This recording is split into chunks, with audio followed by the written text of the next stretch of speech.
The Lord's most merciful gift to mankind is the freedom to choose. This is why every person has the freedom to choose between good and evil. When some apathetic people blame God for war and hunger, they should remember that they were given the freedom to choose. Since the moment of birth, people fight the two selves within, the good one and the bad one. The choice between good and evil depends on the strength of the human spirit. Let us remember that compassion and the lack thereof isn't specific to classes. This is why it is important for the new millennium to nurture ideas and creativity. Because creative people, guided by visions, won't be creating for their own sake, but for the community too. Creative people realize that global warming isn't a natural process, but a product of human greed. Yes, ideas are worth much more than oil and gas, because visionaries can create a synergy between nature and man, instead of being an enemy to the sun and the wind, because then mankind will have a much more powerful driving force in the shape of the wind and the sun than we have in oil and gas now. Oil and gas are monopolized by a small group of people, while the sun and wind cannot be monopolized. Just like us humans, the sun is the work of the same creator, and thus it belongs to everyone, not just to a certain group of people. This way, there would be much less poverty in the world than there is today. We should never forget those values that make us human. Compassion, love, honesty, conscience and faith. I don't know much about victories, but I am sure of one thing, that compassion is a victory of the human spirit. Let us not forget that a strong spirit is a person's best ally in times of temptation. In the thick forest of temptation, a man without conscience is like a lamp without oil.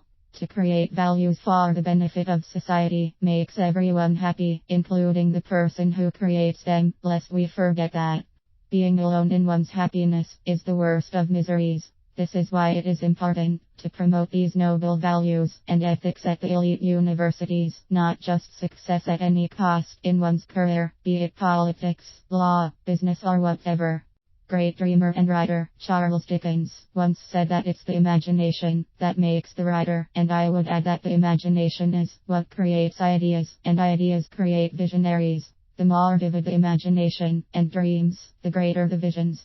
The internet was created thanks to visions, as well as social networks that connect people. Independent electronic bookstores like Amazon, who became a beacon for many a writer and poet. I believe that the world's dictators, greedy bankers and corporations would pay in gold to make the internet disappear, because it would make them masters of the truth. If it wasn't for the internet, this article would never reach the hearts of mankind. Yes, my dear friends, dreams and ideas are worth much more than oil and gas, because visionaries can create a synergy between nature and man, instead of being an enemy to the sun and the wind, because then mankind will have a much more powerful driving force in the shape of the wind and the sun than we have in oil and gas now. Let's not fool ourselves. Global warming is not a natural process, it's the result of human greed. I believe, like the bravest girl in the world, Malala, and many other dreamers, in the freedom of the individual, and because of this I also believe that no one can prohibit compassion, faith and love, all of which are things that a person either does or does not have within them. Creative people who create values towards the greater good become free visionaries, and those who keep adding to their wealth become slaves to greed.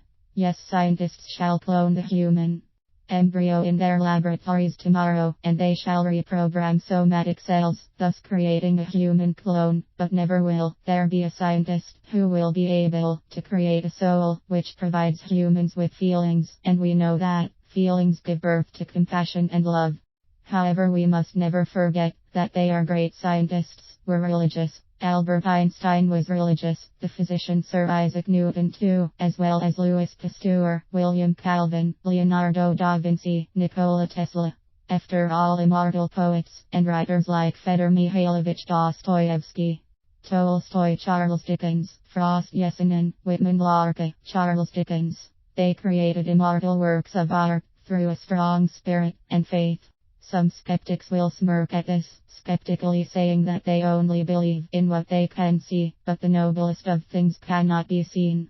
You cannot see love, but we ourselves are the best proof that it exists. You cannot see air, but we know that it exists, because we wouldn't be able to live without it.